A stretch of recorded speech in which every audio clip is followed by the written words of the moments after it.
Voici l'histoire d'une fille qui a découvert en statut que son gars s'est marié. Si tu passes ici pour la première fois, moi c'est Benoît à Mélodie. Je parle généralement d'astuces, d'actualité et du divertissement. Donc si ça t'arrange, like, abonne-toi et surtout clique sur la petite cloche de notification pour ne pas rater nos prochaines vidéos. Je place d'abord ma publicité. Tu vis en France, en Allemagne, au Portugal, en Italie, en Angleterre, en Espagne, aux États-Unis, au Canada, en Belgique, aux Pays-Bas. Et tu souhaites envoyer de l'argent à tes proches qui vivent en Afrique directement dans leur portefeuille Orange Money ou Mobile Money. Télécharge l'application TapTapSend et utilise mon code promo NIEB237 pour recevoir 5 € comme bonus sur ton premier transfert. TapTapSend, la référence. Je fais également dans la vente des ensembles gravés rideaux, ensembles gravés couettes, perruques, greffes, mèches, vêtements, chaussures. Donc, en cas de besoin, n'hésitez pas à me contacter au 656 38 57 02 et vous serez satisfait. Merci. L'histoire se déroule au continent camerounais. Voici l'histoire. La fille est âgée entre 23 et 25 ans. Elle dit qu'elle a fait la rencontre de son homme en 2019, donc ils sont en couple depuis 5 ans. Il faut rappeler que la fille est du centre et l'homme est de l'ouest. Les choses allaient très vite, ils ont découvert qu'ils s'appréciaient, qu'ils s'aimaient tellement qu'ils ne pouvaient pas vivre l'un sans l'autre. Donc ils ont décidé de se mettre en couple afin de former une relation solide, durable et qui peut aboutir au mariage. Tout se passait bien, ils s'entendaient tellement bien, il y avait un certain feeling entre eux qu'ils n'arrivaient pas à comprendre. Ils ne vivaient pas ensemble, chacun vivait chez lui, mais la fille se déplaçait de temps en temps pour aller chez son gars, comme vous connaissez, non? Chaque week-end, elle part voir son gars, elle fait à manger pour son gars, elle fait le ménage sur son gars, elle fait la lessive, elle fait tout. Elle entretient la maison de son gars, quoi. Elle savait que c'était son homme, que si les choses se passent bien, il va l'épouser. Pas que si les choses se passent bien, il va l'épouser, non. Elle savait, elle avait ces certitudes au fond d'elle que c'est son choix en fait. Elle l'aimait tellement, il l'aimait aussi tellement, énormément, d'après ce qu'elle dit en fait. Ils avaient des projets de mariage ensemble, des projets de vie ensemble, des projets de construction ensemble, des projets de travail ensemble, des projets d'enfants ensemble. Bref, ils se voyaient déjà dans le futur ensemble. D'après leur causerie, ils savaient que tôt ou tard, ils allaient finir ensemble. Donc la fille était rassurée dans sa relation. Elle n'avait aucun problème dans sa relation. Qu'elle ne pouvait pas s'imaginer que le gars avait d'autres ambitions. Elle savait que tout pour lui tournait autour d'elle. Elle était dans son lieu de confort. Le genre qu'on dit souvent que l'on peut aller à gauche et à droite, mais tu es son carrefour. Elle savait que c'est elle la titulaire, c'est elle la femme de mariage, c'est elle qu'on va épouser. Elle était présente pour son homme, il était également présent pour elle. Ils étaient à fond dans la relation, vous imaginez ça? Donc, c'était l'amour presque parfait, parce qu'aucun amour n'est parfait. Il y a toujours des hauts et des bas, il y a toujours la joie aujourd'hui, demain, les fâcheries, la colère et tout. Mais bref, aucun amour n'est parfait. Ils étaient quand même à fond, ils s'aimaient bien, ils partageaient tout ensemble, ils parlaient de leurs projets, de leurs rêves, de tout ensemble. Et la relation se passait, tout se déroulait à merveille. Donc, il n'y avait aucun soupçon même d'infidélité, vous voyez, non? Tout était bien, il y avait le respect, il y avait la confiance, il y avait tout ce que vous connaissez là. Une fois, ils ont parlé du mariage. La fille a fait comprendre à son homme que elle ne veut pas encore se marier parce qu'elle n'est pas stable financièrement, elle n'a pas de travail stable. Et pareil pour l'homme, il n'avait pas de travail stable, il n'était pas également stable financièrement. Donc pour elle, elle voulait d'abord que tous deux soient stables financièrement et en matière professionnelle pour pouvoir donc parler du mariage, pour pouvoir commencer les formalités du mariage. Et son homme ne lui a aucunement fait comprendre qu'il s'opposait à cette proposition. Donc elle s'est dit que son gars était d'accord, qu'ensemble ils allaient chercher le travail et ensuite ils devaient parler de mariage, ils devaient faire des formalités nécessaires pour pouvoir se marier. Ils ont continué leur relation normalement, tout se passait bien. Elle partait rendre visite à son homme. Elle faisait 2, 3 jours, 4 jours et elle retournait chez elle. Tout se passait bien. C'est d'abord une fille très soumise, très respectueuse et tout ce qui va avec. Elle n'a pas trop le sang chaud, chaud, chaud, chaud des étones là. Ok, parce que c'est une fille étonne. Donc elle n'a pas trop le sang chaud, chaud. Elle a quand même, mais elle sait se maîtriser et tout se passe bien, il ne se plaint pas d'ailleurs et elle aussi, elle ne se plaint pas aussi. Un bon matin, son homme lui dit que moi, je pars chercher le travail. Elle a dit, ok, bonne chance alors. Il a dit merci. Mais à sa grande surprise, en soirée, le gars lui envoie le message que moi, je me suis mariée, comme toi, tu n'es pas encore prête pour le mariage.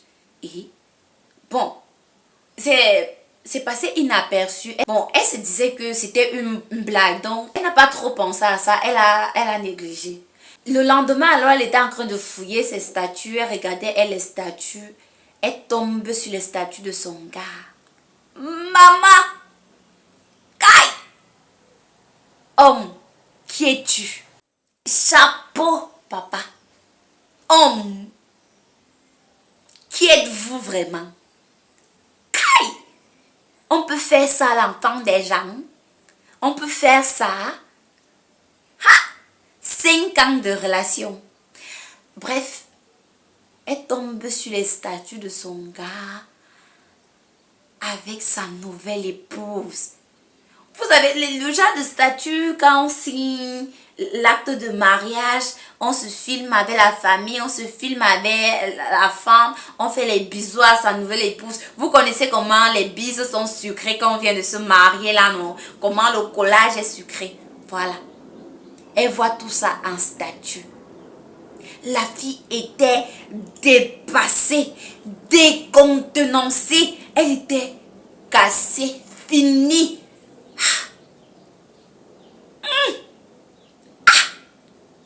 Oh, chapeau. Elle était tellement démoralisée, elle ne savait pas quoi faire. Donc, tout essayer de se défouler, d'oublier, de faire passer sa colère, c'était écrit. Écrit. Quand elle m'a écrit pour me dire ça, j'étais choquée. Elle m'a dit que mon gars est sorti le matin disant qu'il part chercher le travail et il s'est marié avec une autre fille. Je suis venue, j'ai dit que tu es sérieuse, c'est vrai ça. Elle me dit que oui, c'est vrai ma coco. J'ai dit que comment ça, explique un peu qu'est-ce qui s'est passé. Il y a eu des problèmes, qu'est-ce qu'il y a eu. Elle dit que non, on n'avait pas de problèmes, tout se passait bien. Il est sorti hier matin, il disait qu'il partait chercher le travail. Et ce matin, je constate en statut qu'il s'est marié. Et il m'a dit hier soir qu'il s'est marié, comme moi, je n'étais pas prête pour le mariage. Je lui ai dit que comment, tu n'étais pas prête pour le mariage. Il a dit que non. Je lui avais dit que comme nous ne sommes pas stables financièrement, on n'a pas d'emploi stable. Il fallait d'abord qu'on se situe avant de parler mariage. Mais à ma grande surprise, il s'est marié avec sa soeur du village. Il est parti au village se marier. Elle me dit qu'elle a mal. Elle a mal. Qu'elle aimait son gars. Bref, vous savez, bon, elle conjugue dans le passé, mais elle aime son gars. Elle a tellement mal. Donc, au fond d'elle, là, non, ça brûle. Actuellement, elle est triste. Elle a mal au cœur.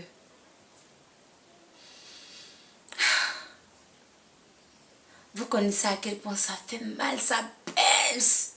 Moi-même, j'ai mal à sa place. Donc, ouf, c'est comme si je ressentais sa douleur, comme si je ressens sa douleur au fond de moi. Je me mets un peu à sa place. C'est terrible.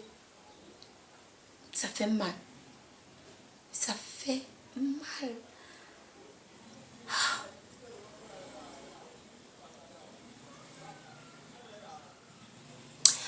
Bref, ça fait très mal. Parce que, imaginez un seul instant si ça fait mal de savoir que ton homme te trompe avec une autre femme. Là, ce n'est qu'une simple tromperie, qu'il est juste parti dehors, hors la relation, et après il va revenir. Ça fait mal. Ça fait très très mal. Mais imagine-toi un seul instant que ton homme avec qui tu as passé 5 années ensemble te trompe. Non seulement il te trompe, mais il se marie avec la fille là. Il épouse la fille avec laquelle il te trompe. Il la légalise. C'est elle la femme désormais. Toi, ne te connais pas. C'est elle qui a décidé d'honorer. Donc, toutes ces 5 années, en fait, il ne t'a jamais apprécié. Il n'a jamais voulu t'épouser. Tu étais juste un passe-temps pour lui. Quand tu essaies de comprendre cela, quand tu essaies d'analyser cela, donc, mieux un homme te bat même. Après, il continue sa vie et quelques années après, il se marie. Mais il est en relation avec toi. Mais il peut épouser une autre femme. Mais ça fait tellement mal. Ça te rabaisse, ça te ridiculise, ça te donne l'impression que tu n'es pas une femme. Que tu es un objet à ses yeux. Tu es comme un homme à ses yeux. C'est douloureux. C'est douloureux. Parce que désormais, il est marié, il ne peut plus revenir vers toi. Et même s'il revient vers toi, ça ne sera plus comme avant. Il revient vers toi, tu seras sa njomba, tu seras sa chisa, tu seras celle avec qui il va tromper son épouse. Alors qu'autrefois, tu pensais que c'était toi la femme de maison, c'était toi la femme qu'on va épouser. C'est grave, c'est terrible. Moi, je félicite beaucoup le courage de cette fille parce qu'elle est très courageuse. Elle n'a pas essayé de faire quelque chose de grave, de mal. Elle a juste essayé de digérer la douleur, essayé d'en parler pour que ça fasse moins mal. Mais c'est douloureux. Ça fait très mal. Très mal. Je lui ai seulement dit que coupe les liens avec ce gars parce qu'il ne t'aime pas. Il ne t'a jamais aimé. Bien sûr, il va revenir un jour, lui dire que ouais, je suis désolée, c'est que c'est ma famille qui m'a forcé à l'épouser, je ne l'aime pas vraiment, c'est toi que j'ai toujours aimé, si je ne t'aimais pas, pourquoi j'ai fait 5 ans avec toi, c'est toi que j'aime, tu vois, comme je suis partie au village, là, j'étais obligée de te mentir, parce qu'on m'a mis la pression, et tu sais que nous, machin, je lui ai dit que fais attention, ne permets pas à cet homme-là de revenir vers toi. Ne permets pas. Sois rigoureuse.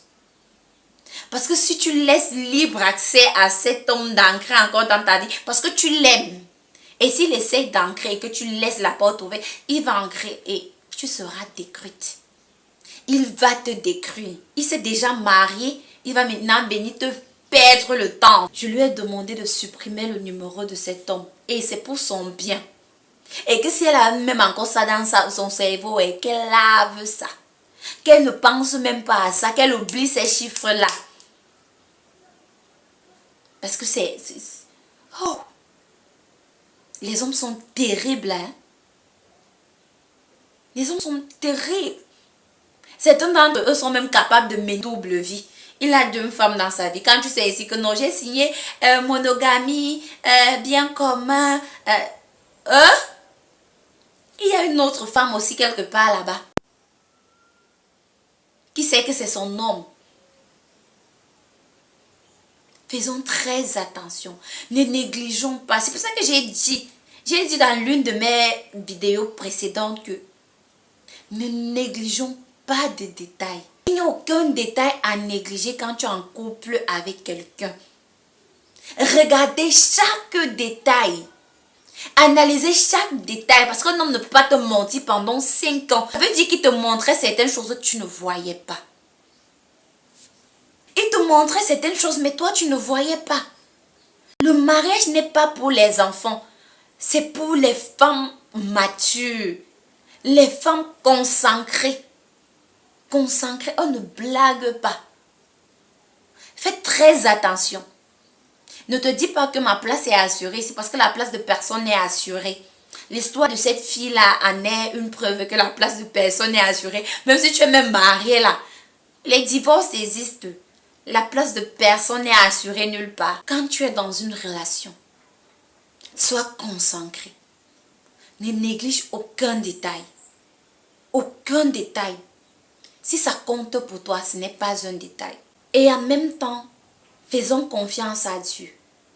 Il est le seul qui peut te donner ton partenaire idéal. Il est le seul qui peut t'envoyer vers la bonne personne. Et toi, qu'est-ce que tu en penses de cette histoire? À vous le clavier. Nous sommes à la fin de cette vidéo. Merci de l'avoir regardée jusqu'à la fin. Soyez concentrés.